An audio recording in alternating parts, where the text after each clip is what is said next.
Donc on est pour la deuxième partie avec déjà j'ai des questions qui sont posées par nos auditeurs et on a beaucoup évoqué le film Demain.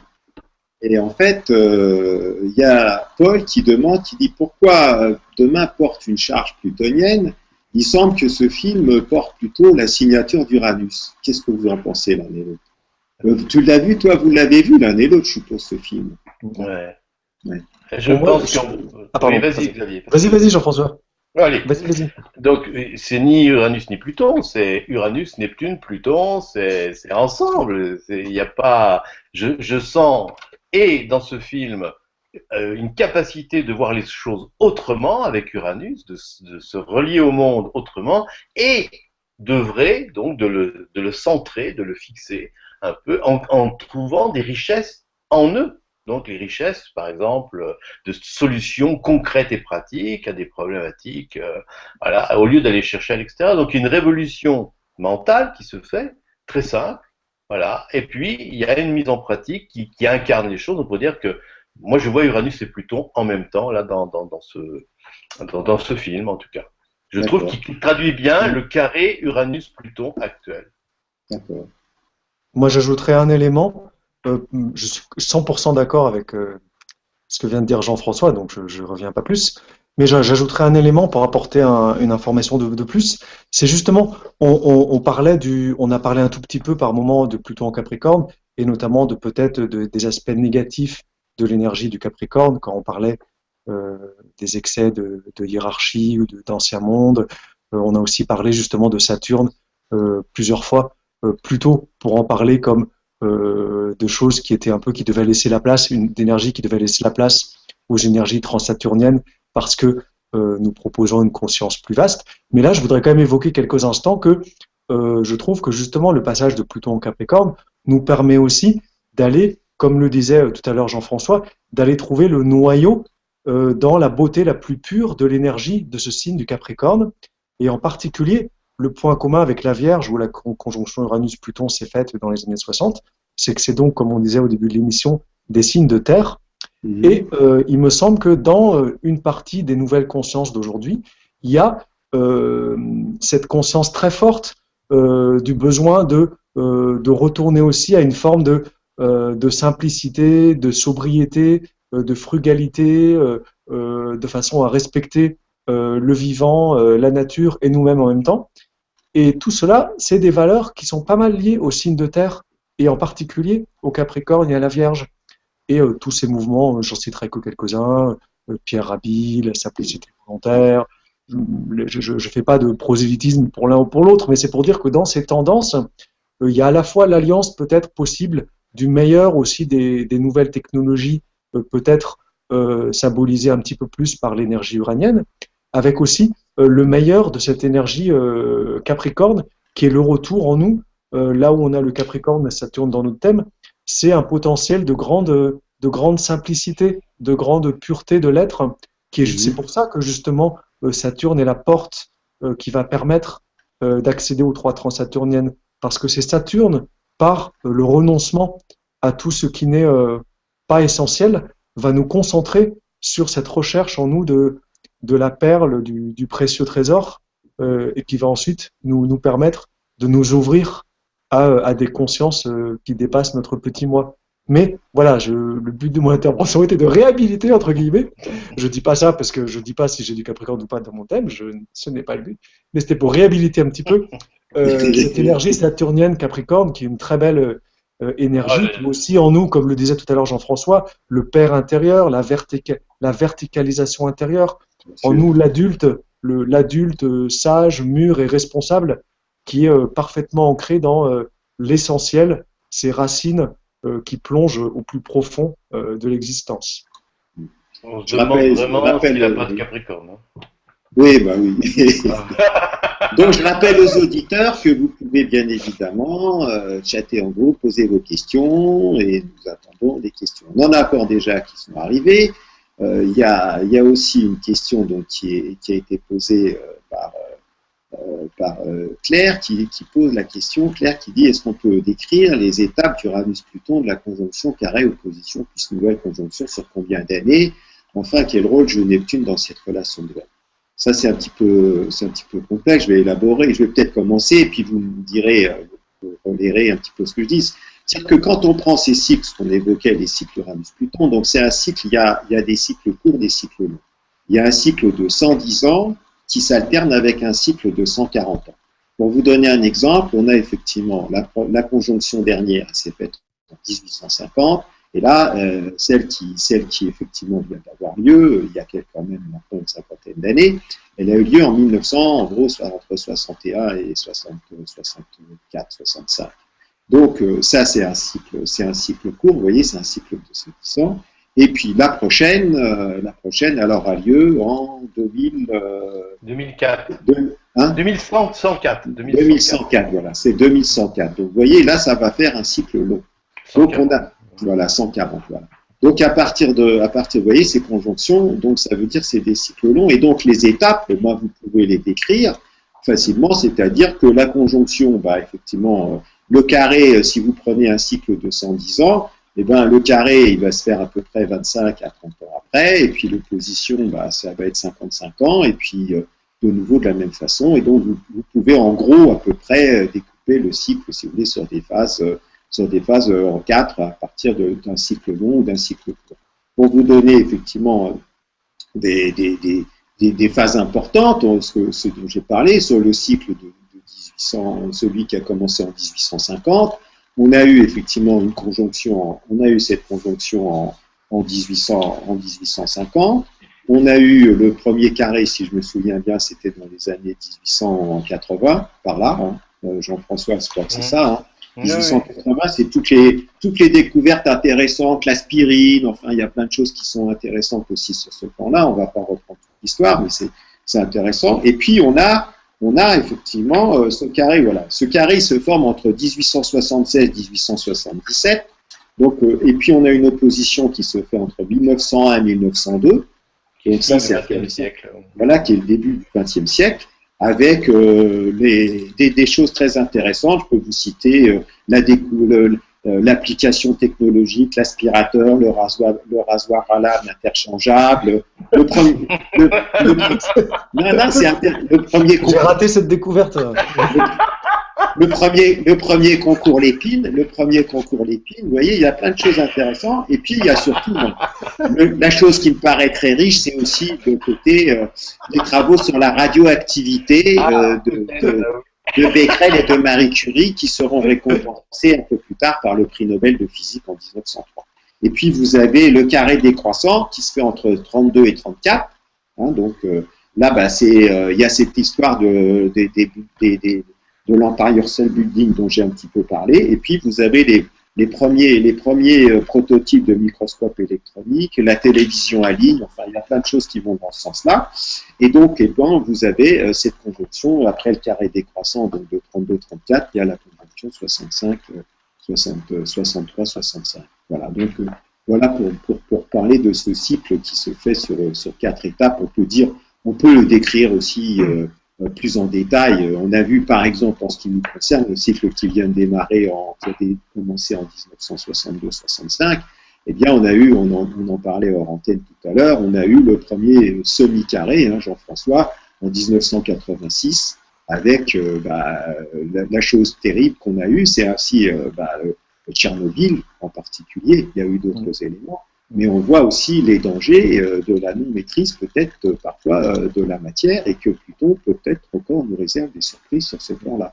Et là, avec le carré croissant, on voit tous ces côtés positifs qui sont à l'œuvre, mais on voit aussi toutes les résistances, surtout avec le Pluton en Capricorne.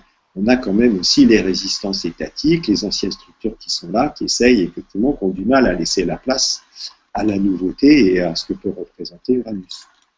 Voilà, donc ça c'était pour la question. Tu voulais rajouter quelque chose peut-être, Jean? Oui, pour évoquer un peu la conjonction, on peut dire que c'est un peu comme une graine qu'on met dans un pot. Voilà. Et le semi-carré, puisque tu as évoqué le semi-carré, c'est le moment où ce qui a germé commence à percer la croûte du sol.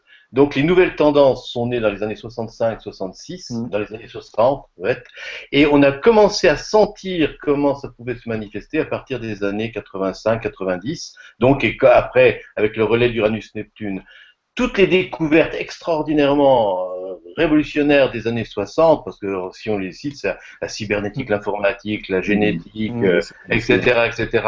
Voilà, ça finit beaucoup en hic. Et il y a eu des hicks justement parce que il y a uniquement trop de technologies et donc il faut absolument que le mental et la conscience donc humaine s'adaptent à cette révolution. Mais au départ, c'est un peu cette germination quoi, qui est sortie. Et au carré, on peut dire que l'arbre commence à mettre ses fleurs, qui va nous amener à l'opposition aux fruits qu'on récoltera. Alors l'opposition, on va attendre un petit peu. Et là, on est dans le moment de la floraison. Là. Oui, C'est une image. Hein, voilà. Alors, pour rebondir sur ça, il y a Sophie qui demande est-ce qu'effectivement que le ton de la conjonction, de la dernière conjonction, est-ce qu'il n'a pas pris toute sa valeur lors de son opposition à Saturne? L'opposition de Saturne? Non, lors de son opposition à Saturne. C'est-à-dire, au fond, la conjonction Uranus-Pluton dans les années 60, elle s'est faite avec Saturne en Poisson. Hein, Saturne conjoint Chiron. Hein, ouais, c'était Saturne conjoint Chiron, tout à fait. 65-66. C'est sûr et certain. Si on monte le thème de cette conjonction, on s'amuse à regarder un peu toutes les énergies qui sont en jeu à ce moment-là, on peut dire que les 140 années de ce cycle vont être traversées par une énergie vierge, donc de transition, comme le transit intestinal, avec certainement une mutation des consciences très forte. Et tu évoquais les signes de terre, Xavier, tout à l'heure. Il ne faut pas oublier que dans le Taureau, c'est le Bouddha qui est derrière, que dans la Vierge, c'est la Vierge Marie, et que dans le Capricorne, c'est peut-être le Christ. Donc, je me demande si on n'est pas, là, on n'est pas trop terre à terre, je crois, justement. Donc, là, c'est sûr et certain qu'est née une purification, malheureusement, qui peut être récupérée au ras des pâquerettes et violemment, mais qui peut être aussi quelque chose d'assez extraordinaire dans le sens simplement d'une transition, quoi, d'un passage où on va voir de plus en plus de gens incarner ces valeurs. Donc ce qui est né à ce moment-là en opposition à Saturne, au lieu de voir l'opposition, là encore malheureusement comme un rapport de force, et là, comme tu disais Gilles, la séparativité, ça n'existe pas, donc voyons-le comme une pleine lune. Saturne en Poisson va refléter exactement ce qui vient d'Uranus-Pluton. C'est-à-dire il peut donner une forme. Et voilà, et c'est pour ça que c'est si important là, il va donner une forme. Voilà. Et là, on a déjà eu, voilà, absolument. Et 30 ans après, donc, quand on arrive en 94, de 94 à 96, Saturne était en Poisson, là, à nouveau, et était encore dans cette dynamique-là. Et là, en 2024-25, je crois que ça va se reproduire encore, un truc comme ça, ou 2023-24, je sais plus, j'ai pas les éphémérides en tête, mais grosso modo. Mais en tout cas, c'est sûr et certain que le ton est donné. Donc, dans la conscience qu'on va développer avec cette opposition, de refléter objectivement dans notre vie notre capacité à donner un cadre, une forme, une structure à cette mutation des consciences et de la planète, quoi. Tout à fait.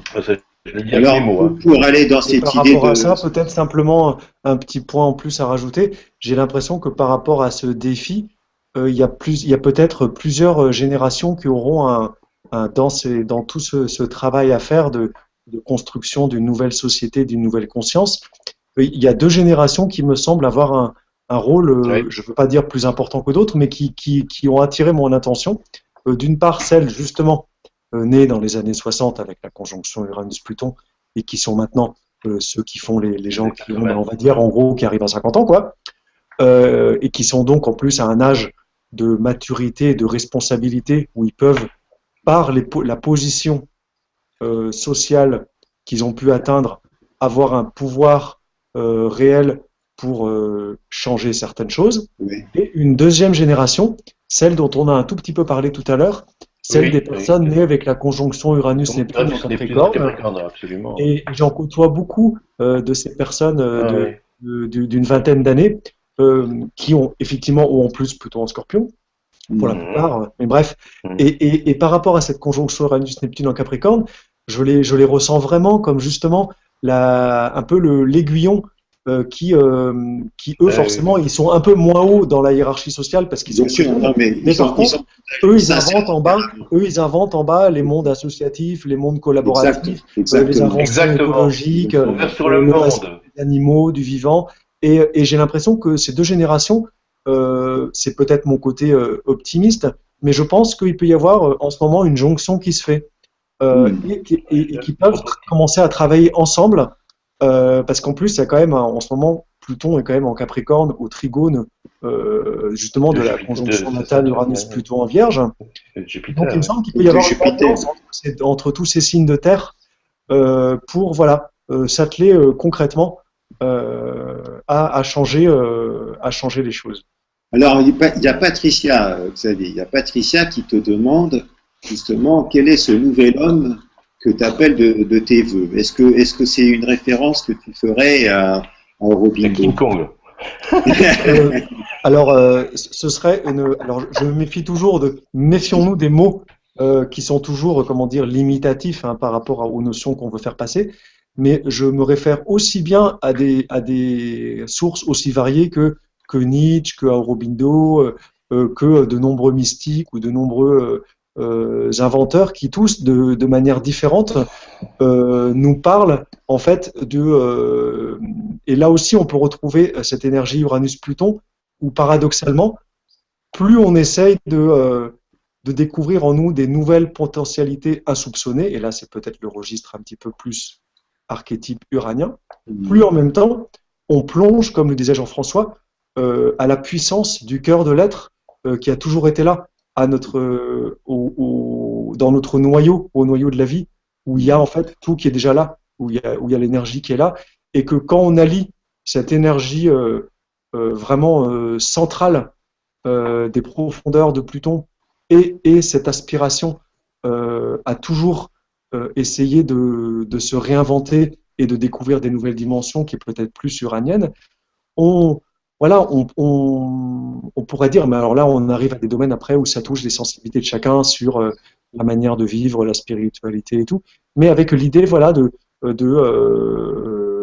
d'aller au maximum de notre potentiel humain, qui est peut-être justement notre source, ce que l'on a toujours été au plus profond. D'accord. Bon, mais moi je reviendrai sur Nietzsche en tout cas, parce que tu vois, c'est un personnage avec le surhomme qui peut être tout à fait, je dirais, sujet à caution quoi, sur l'utilisation d'énergie pareille, même s'il y a évidemment un génie incontestable, mais il y a aussi vraiment des écrits qui sont extrêmement, voilà, enfin pour moi en tout cas. Et puis on voit aussi que c'est canaliser ce genre d'énergie, c'est pas forcément ce qui est le plus facile. Je veux dire, par rapport à ça, il y a une métamorphose et une alchimie profonde, parce que le problème, c'est peut être effectivement de pas être suffisamment solide pour que puisse faire passer à travers soi cette puissance-là. Moi, je dirais, c'est comme si on était une sorte de fil électrique de section pas suffisamment importante pour faire passer un voltage, ou qu'un voltage passe à travers nous, qui soit trop intense et qui grille le fil, quoi, hein. Je pense que ça peut être ça le piège. Et donc avec, effectivement, ça c'est le mythe effectivement du surhomme, on voit comment Nietzsche, le pauvre malheureux, a fini, quoi, par rapport à ça. Donc on voit qu'il y a, oui, non, mais c'est pour ça que je crois que cette profondeur plutonienne, c'est aussi la confrontation à tous ces archétypes dont Jung a parlé, et donc la confrontation aussi à l'ombre, la confrontation à l'ombre, la confrontation au mal, parce qu'on voit bien aussi aujourd'hui que on n'en a pas trop parlé sur cet élan-là, mais le mal est là, le mal existe, le mal se manifeste. On voit bien aussi qu'il y a des forces destructrices par rapport à la vie qui sont à l'œuvre. Et on voit bien comment ça se passe sur le plan, effectivement, justement, peut-être ça ramène une question d'ailleurs de Catherine qui dit, est-ce que ce modèle Uranus-Pluton, ce cycle Uranus-Pluton, ne représente-t-il pas une désaffection des anciens modèles, à savoir les vieux schémas religieux? Bien sûr. Oui. On voit la résistance, pour moi, si vous voulez. Moi, je crois qu'effectivement, avec ce qui apparaît dans ces radicalismes religieux, qui sont peut-être des aspects une certaine façon de réaction par rapport à ce que propose Uranus et Pluton. Je crois que c'est aussi un retour, à mon sens, un retour du refoulé. Parce qu'on était dans un siècle qui a quand même été, qui sont extrêmement matérialistes, et qu'on voit qu'effectivement ce siècle matérialisme qui a commencé dans les années 1840-50 avec les premières conjonctions, mais ça parle d'un autre cycle, Jupiter-Saturne dans les signes de terre, on a effectivement, on a été dans la matière, dans la construction de la matière de notre société industrielle, productiviste, etc. Et là, toute la place, on pourrait dire, pour prendre large, la place de la spiritualité, on pourrait dire au sens large et du religieux, a été petit à petit évincée. Et effectivement, on a pris un modèle qui est devenu une forme de religion, particulièrement un modèle hyper laïque, et que donc dans ce sens, qui était plus un déni de tout ce qui pouvait être au-dessus ou en dessous, peu importe, ou autour, ou qui dépassait simplement le cadre de la matière. Et je crois qu'il y a un instinct, il y a une pulsion humaine qui est aussi de tout temps, il y a eu des pulsions de transcendance. Moi, j'appellerais ça la transcendance, peut-être pour voir un ton un peu plus large. Et donc, cette notion de transcendance, qui a peut-être été pendant un temps pas mal dénigrée, elle est revenue, elle revient de plein fouet. Et elle est revenue de plein fouet sous sa forme négative. Et sous sa forme négative, on en voit aujourd'hui avec les extrémismes religieux, et en particulier donc avec Daesh, qui peut être aussi une forme de reprise, d'expression d'un désir justement de transcendance qui passe à côté, mais qui effectivement qui se fait au nom de quelque chose qui dépasse la dimension de la matière. Il y a aussi, c'est tout à fait juste, mais il y a aussi l'idée quand tu dis le retour du refoulé, oui, tout à fait, avec les idées de vengeance aussi dans l'histoire, aussi par rapport à toutes les négativités, et toute la toute-puissance qu'il y a derrière aussi, en fait. Il y a une idée très négative, là, ici, même si c'est mu par un désir spirituel qui est refoulé, effectivement, et qui s'exprime par son côté complètement négatif. Absolument. Mais il y a aussi, tu connais je pense René Girard, et tout son travail sur le bouc émissaire, etc., et toute cette idée donc du persécuteur qui est en fait le persécuté est aussi le persécuteur, etc. Mais ça, c'était un petit peu évoqué tout à l'heure par Xavier dans Le dictateur qui est en nous, quoi, aussi.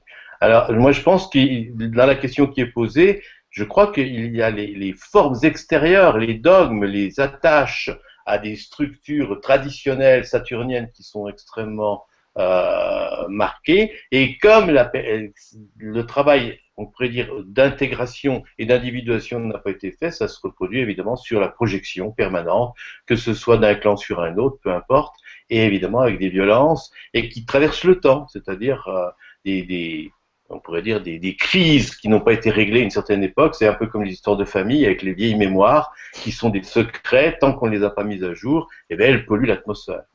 Et là, c'est plus que polluer. Et on le voit très bien, tu as évoqué tout à l'heure le carré Uranus-Pluton décroissant de 1930, 32, etc. Tu vois, on voit quand même ce que ça a donné sur le plan politique. Ah bah c'est clair. Et ça a abouti à la bombe atomique. Et là aussi, on est dans un retour d'un refoulé, et c'était terrifiant, mais ça a amené une mondialité aussi. Mais malheureusement dans la destruction, quoi. Voilà. Et là, il est évident que là, il semblerait, symboliquement parlant en tout cas, que ce rapport Uranus-Pluton ne cherche plus à mettre les formes, entre guillemets, pour se faire entendre. C'est vraiment un grand coup de bazooka, quoi. Alors évidemment, tout dépend si le bazooka envoie des fleurs ou s'il envoie des missiles, quoi. Évidemment. Voilà. Nous, on serait plutôt du côté des fleurs. Enfin, voilà, il faut reconnaître qu'il y a une force destructive énorme. Okay, bien sûr, ça va avec, c'est la puissance d'énergie qui peut être effectivement, qui a deux versants. Comme tout archétype, c'est peut-être ça à dépasser. Il y a le versant lumineux et le versant sombre. Je pense qu'aujourd'hui, il y a peut-être quelque chose à dépasser cette dualité. Ou intégrer. Et intégrer les deux. Et moi, j'aime bien cette idée qui n'est pas de moi, mais qu'on pourrait appeler la dualitude. C'est le dépassement de la dualité, ou c'est l'intégration en soi de la dualité, parce que c'est revenir à une certaine unité. Alors, il y a aussi Catherine qui pose une question je ne comprends pas d'ailleurs tout le sens de cette question, mais qui dit, est-ce que vous ne surfez pas sur une sorte d'âge d'or de l'homosexualité ou de l'anticonformisme? Eh bien oui, elle a mis les pieds dans le plat, comme elle dit. Il met les pieds dans le plat. Voilà. Nous sommes un groupe gay, très gay. Non, non, je vois pas trop le rapport. Est-ce que c'est Uranus qui lui fait dire ça, ou je sais pas. Mais en tout cas, c'est beaucoup plus que cette idée d'abord l'homosexualité. Il faut la situer dans ce mouvement plus global de mutation de la conscience et donc de l'homme et de la femme et du rapport des couples. On voit très bien quand Pluton, par exemple, est arrivé en Balance dans les années 70, c'était le début d'une avalanche de divorces, etc. Et puis une transformation. Voilà. Quand on voit aussi les modèles masculins et féminins, enfin on va pas lancer là-dedans, c'est pas le débat, mais il y a un changement, une mutation absolument inouïe à partir des années 60. Bon, et sans parler de la pilule qui arrive en 60, etc., etc. Bon, bref. Et puis, le rapport homme-femme qui a vraiment, mais explosé vraiment, et qui gagne toute la planète à un niveau ou à un autre. L'anticonformisme, moi je pense pas qu'Uranus-Pluton c'est de l'anticonformisme du tout, c'est aller beaucoup plus loin que Jupiter-Saturne et intégrer ces valeurs-là, mais il faut détruire effectivement, comme tu disais tout à l'heure, à travers le corps, ça nous baignons, la conscience baigne le corps est conscience, voilà c'est exactement pareil. Enfin, moi c'est comme ça que je le verrais, quoi. Voilà. Mais je trouve pas la question très claire. Oui, parce que l'anticonformisme, je sais pas, je vois pas, c'est pas une histoire d'anticonformisme, c'est au-delà du conformisme. Je crois que c'est effectivement d'apporter quelque chose qui vient transformer nos modèles actuels, les bousculer. On voit très bien avec la mondialisation. Alors l'âge d'or de l'homosexualité, je sais pas, ça ne fait pas sur une sorte d'âge d'or de l'homosexualité. Je comprends pas vraiment, bon, moi je dirais qu'il y a peut-être cette idée aussi qui bouscule les choses, c'est aussi la théorie du genre. Je dis avec aujourd'hui masculin, féminin, trans, enfin bon, il y a beaucoup de rapports aussi, les rapports masculins-féminins sont en train aussi d'être bousculés. Je pense qu'aussi profondément, Uranus-Pluton, on peut sexuer Uranus et Pluton, du moins à mon avis, je le ferais comme ça. Mais je dirais, il y a une énergie plutonienne qui pour moi est symboliquement, profondément, est très féminine. Et puis, il y a une énergie uranienne qui est très masculine. Donc, c'est aussi le rapport entre les deux, c'est l'interaction entre les deux qui produit une mutation, une transformation. Pourquoi je dirais très, très féminine? Parce que Pluton, c'est au cœur des choses, c'est ce qui va permettre l'essence de la vie. Il y a un matriarcat profond. Et puis, Pluton, pour dire les choses, on fait un parallèle, Pluton, même si elle a été, on dit, ce que je vous disais, Pluton, une planète vivante, ce que viennent de découvrir aujourd'hui les physiciens, moins les astrophysiciens, il y a déjà cette dimension-là, et puis il y a le fait que Pluton, c'est la planète qui contient tous nos systèmes solaires. Toutes les planètes, je dirais, sont à l'intérieur de Pluton.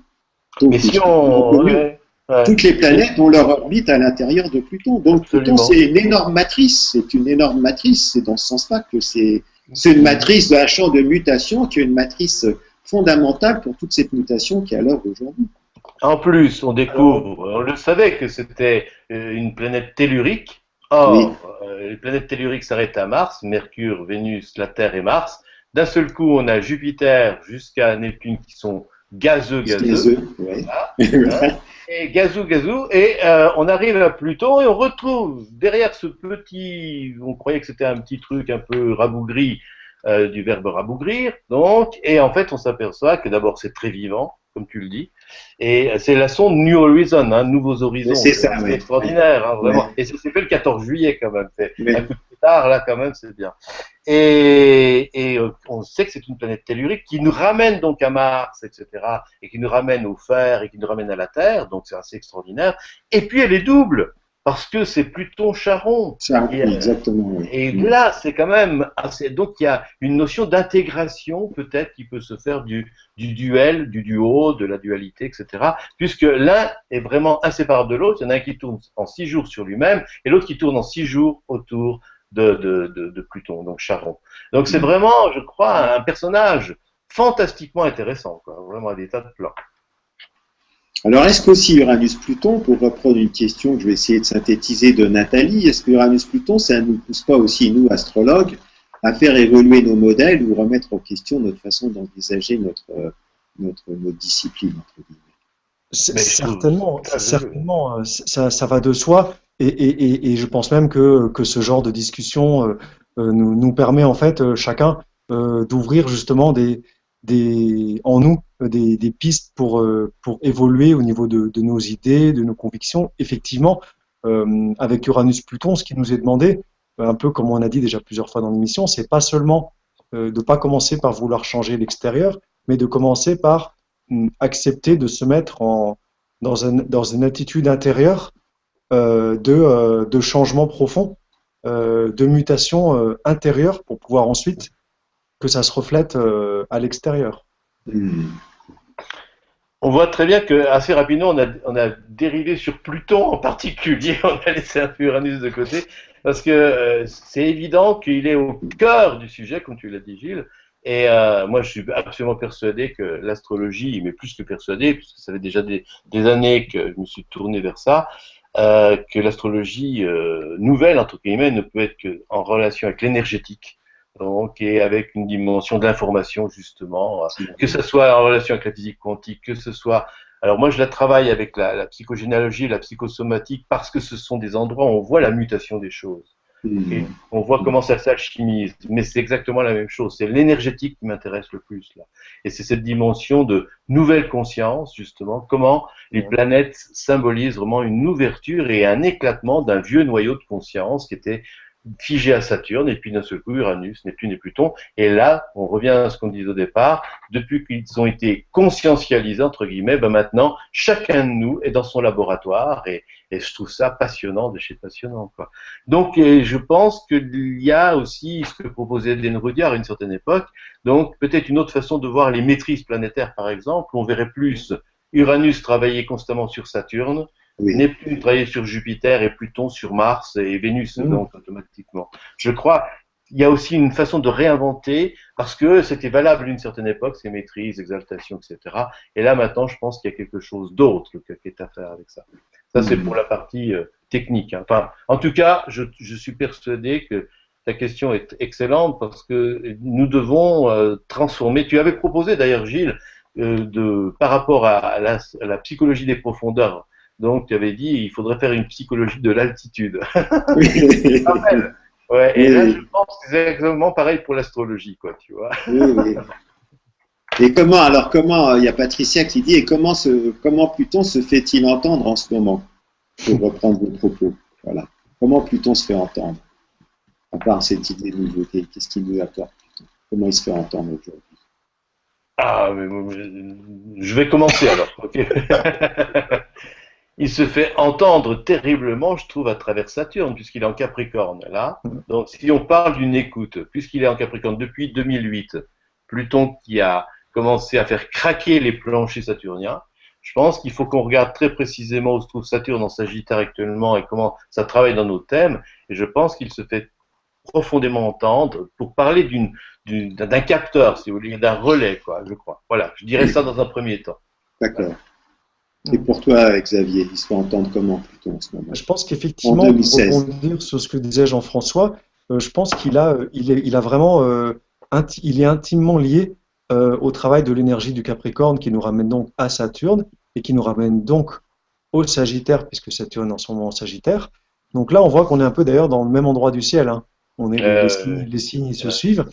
Et derrière, il me semble que ça nous interroge notamment sur des questions de rapport entre notre éthique personnelle, ce en quoi on croit, comment est-ce que les valeurs qui nous fondent à l'intérieur, comment on les traduit concrètement par rapport à notre manière d'envisager notre position dans la société, notre participation au là, tu associes Saturne et Pluton, là, dans ce sens-là. J'associe en fait Saturne, Sagittaire et Pluton, Capricorne. C'est ça, j'entends. En mêlant du coup la sensibilité du Sagittaire aux valeurs, le Sagittaire qui est donc en lien avec la maison 9, juste avant le Capricorne de maison 10, et le Sagittaire et la maison 9, symbolisant finalement les valeurs et la foi qui nous guident, qui vont faire qu'ensuite, en Capricorne et en maison 10, on construira certaines structures sociales on pourrait dire, par exemple, d'une autre manière, que les trois pouvoirs législatif, exécutif et judiciaire sont tous les trois assez proches de l'univers Maison 9, Maison 10, Sagittaire, Capricorne. Ou, ce serait en tout cas une manière d'en parler. Qu'en tout cas, dans ces signes, on est pas mal dans la sphère, pas seulement la sphère personnelle, pas non plus forcément la sphère transpersonnelle et spirituelle, mais quand il y a les énergies du Capricorne en jeu, avec en plus une sous-dominante Sagittaire derrière, il y a cette énergie intermédiaire entre nous et le collectif et le supra-humain, qui est la structure sociale dans laquelle on s'insère, le fait de vivre ensemble. Et il me semble que ces planètes, Pluton en Capricorne et Saturne en Sagittaire, nous interrogent sur comment on peut chercher à travailler consciemment à vivre ce qu'on croit, incarner ce qu'on prêche. On a tous, et même là dans nos conversations, forcément on n'allait pas aborder des sujets politiques ou personnels, mais mine de rien, on peut rapidement en arriver, même là dans une discussion astrologique, à sentir un peu les convictions que chacun peut avoir sur l'être humain, sur la vie. Et il me semble que Pluton en Capricorne et Saturne en Sagittaire, il nous est demandé de ces convictions, comment est-ce que de vraiment réfléchir à comment est-ce qu'on veut les traduire concrètement, parce que c'est une chose de dire, d'avoir des convictions, par exemple sur l'énergie, la constance, la formation, mais qu'est-ce qu'on en fait ensuite dans le monde réel que l'on construit avec nos semblables? Toi, tu veux dire que c'est de donner un sens, de donner, on pourrait dire, une place concrète dans notre façon de nous intégrer socialement par rapport à ces convictions qu'on porte en nous. C'est-à-dire, c'est à la fois d'être dans une éthique professionnelle, d'appliquer peut-être aussi dans notre place dans la société, d'appliquer un petit peu les convictions qu'on porte au plus profond de soi. C'est ça ton idée. Oui, comme par exemple, pour prendre un exemple concret, peut-être que vous êtes certainement dans votre profession d'astrologue, j'imagine notamment que vous donnez des cours d'astrologie, je sais que vous animez des stages. Dès qu'on est dans une position d'enseignant, qui est un petit peu Sagittaire Maison 9, l'élève, il voit aussi pas seulement ce qu'on dit, mais ce qu'on fait, ce qu'on est. Comme toute personne qui est dans un rôle comme de personne, comme disait Lacan, sujet supposé savoir. C'est aussi valable d'une autre manière pour le prêtre, pour le psychologue, pour le gourou invité dans telle émission de télé parce qu'il a une expertise pour commenter l'actualité. On attend de lui une expertise parce qu'il a des connaissances, mais derrière, on va tous en fait être sensibles à ce qu'il incarne comme énergie. Comment, si possible, comment lui il le vit dans sa vie personnelle, pas seulement dans ce qu'il dit ou dans ce qu'il dit croire, quoi. Et il me semble qu'en ce moment, d'ailleurs, pour juste finir là-dessus, il me semble que c'est peut-être parfois une des sources de l'incompréhension entre les élites et le peuple. C'est peut-être un décalage aussi des fois entre je crois que c'est ça, surtout et les actes. Parce qu'on est dans dans notre vie très sensible à ça, même dans nos relations interpersonnelles. Tout à fait, on est dans une fin de cycle aussi. Si on prend l'idée de Saturne et Pluton, on est dans une fin de cycle. Ils sont à peu près en ce moment, ils ont 30 degrés d'écart. Ils sont semi-sextiles décroissants. Donc ça veut dire on est dans une phase, on pourrait dire comme reprendre Rudyard, on est dans une phase semence de ce cycle-là. Donc pour démarrer quelque chose qui aura lieu en 2020, puisque la prochaine conjonction Saturne-Pluton, c'est 2020. Et donc c'est intéressant parce que justement, si pour reprendre cette idée-là, 2020, on assiste aussi, on est dans une mutation profonde parce qu'entre 2020 et 2025-2026, on a des démarrages de cycles qui sont fondamentaux et très intéressants parce qu'on a d'abord Jupiter-Saturne qui inaugure le cycle des signes d'air. Toutes les conjonctions Jupiter-Saturne qui se font tous les 20 ans vont se faire à partir de 2020 pour 160 ou 180 ans, vont toutes se faire dans les signes d'air. Donc c'est là aussi l'idée de l'information dont je parlais tout à l'heure, la communication, les échanges, alors qu'on était dans des cycles très matériels, c'est-à-dire dans les signes de terre, maintenant on va passer dans des signes d'air. Donc il y a une mutation et ça veut dire aussi, par rapport à cette fin de cycle, c'est cette mutation qui veut dire que la place où tu es doit être aussi en lien avec ce à quoi tu es profondément attaché. Et si ça ne l'est pas, tu vas faire partie effectivement du nettoyage en profondeur que nous propose Uranus-Pluton. Je pense qu'effectivement, c'est aussi toutes ces élites politiques qui sont en train, dont les gens se désintéressent parce que leurs discours ne sont pas effectivement en relation avec leurs actes. Et je pense que c'est pas simplement, c'est un constat parce que il y a une nécessité profondément d'alchimie, de transformation sur ces plans-là. Je crois que c'est ça l'essentiel de cette période de mutation qui peut être délicate parce qu'on ne sait pas, pour l'instant, on ne sait pas où on va, mais on va vers quelque chose qui nous amène à une profondément changement radical. C'est un changement sociétal finalement. Est-ce qu'on peut pas dire justement que, pour reprendre cette fin de cycle Saturne-Pluton, donc que nous sommes en train de préparer de 2016 à 2020 ces rendez-vous avec un peu de conscience, et justement par rapport à cette question qui est posée, comment Pluton se fait entendre, comment en fait Uranus-Pluton se font entendre.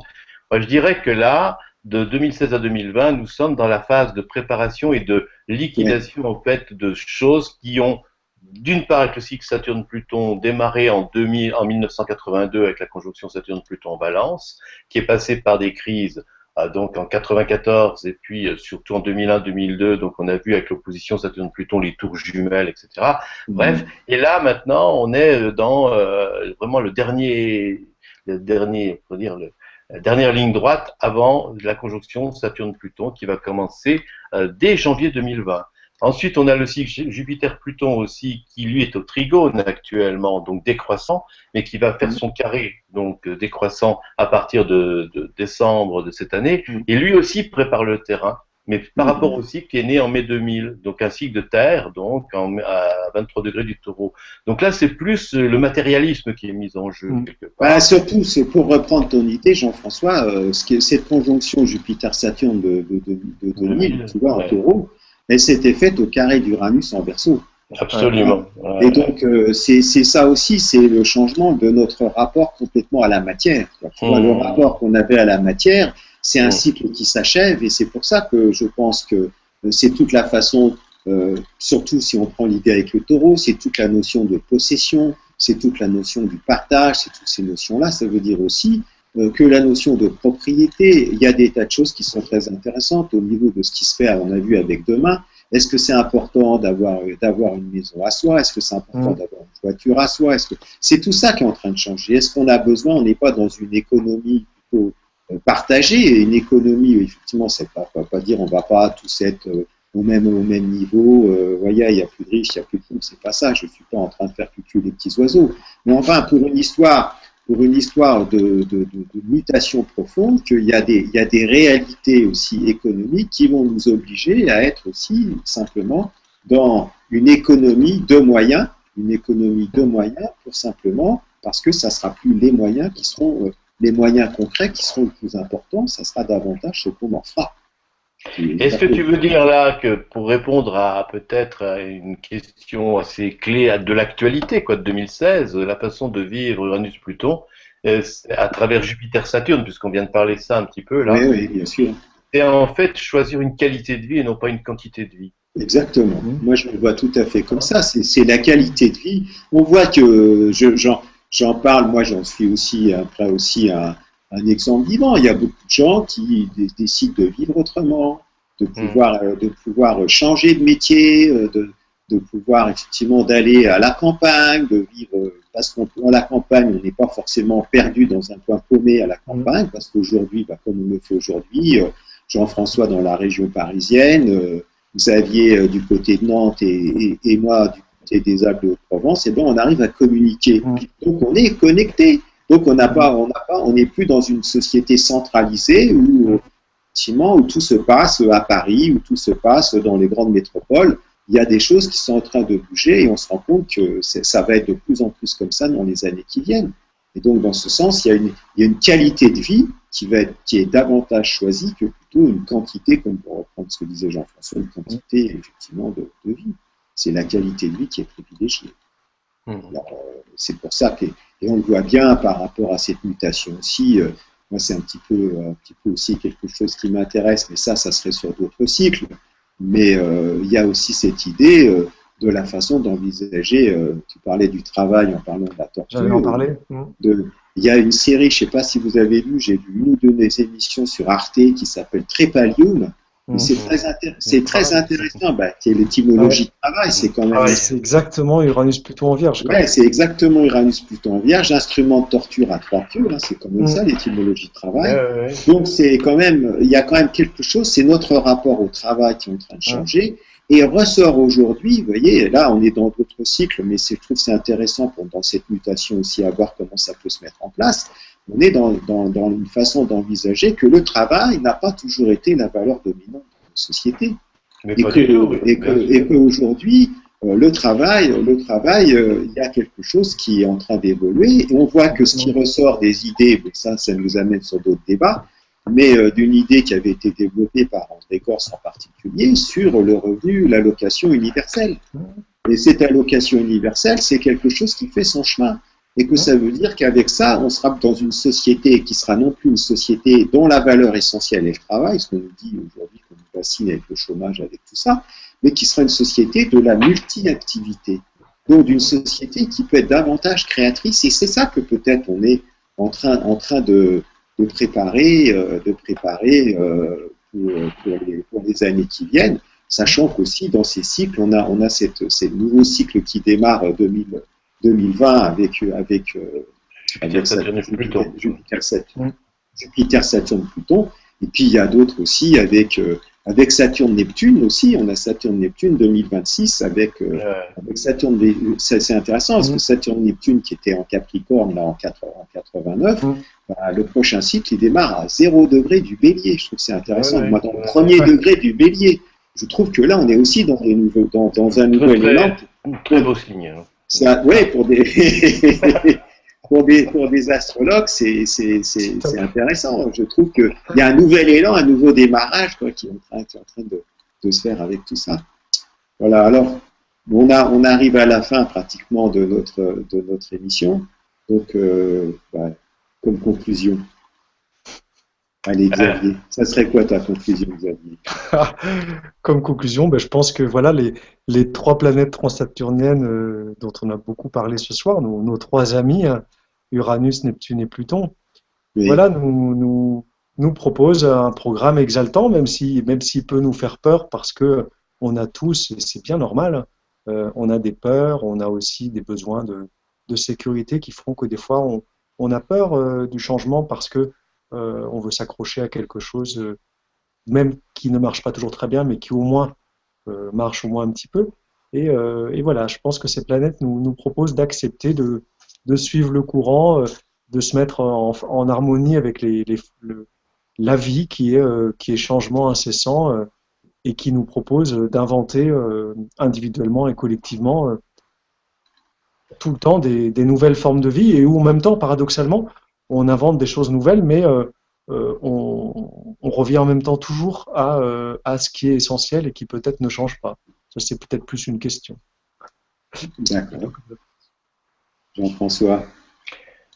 Moi, je dirais qu'il faut continuer à marcher avec une foi indestructible, avec cette force intérieure dont je parlais, quels que soient les bouleversements auxquels on peut être soumis. Et actuellement, justement, beaucoup plus précisément, je trouve, qu'au moins jusqu'au mois de juin, avec la conjonction de Jupiter, conjoint de Nord, trigone à Pluton, donc, et quinconce Uranus actuellement, je crois qu'on peut être dans un moment de libération karmique très fort et voir ressurgir justement des refoulés, mais dont on peut vraiment profondément se débarrasser.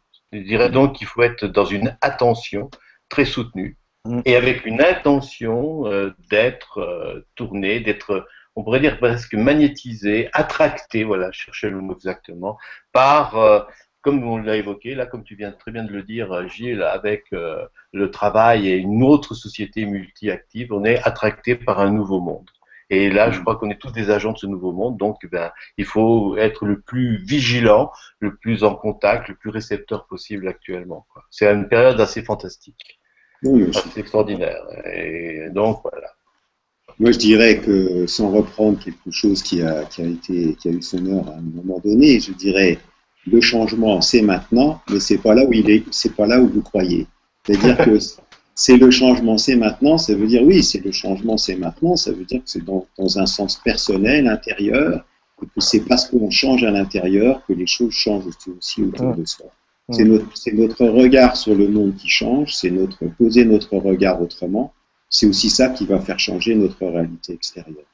Et donc, c'est d'abord par une mutation profonde et intérieure que les choses aussi peuvent évoluer extérieurement.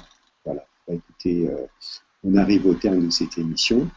Eh bien, merci à tous les deux, Jean-François. Merci à toi. Merci à Xavier. Et puis, bah, merci à Franck et à Sophie et à Baglis TV qui ont effectivement merci au monde.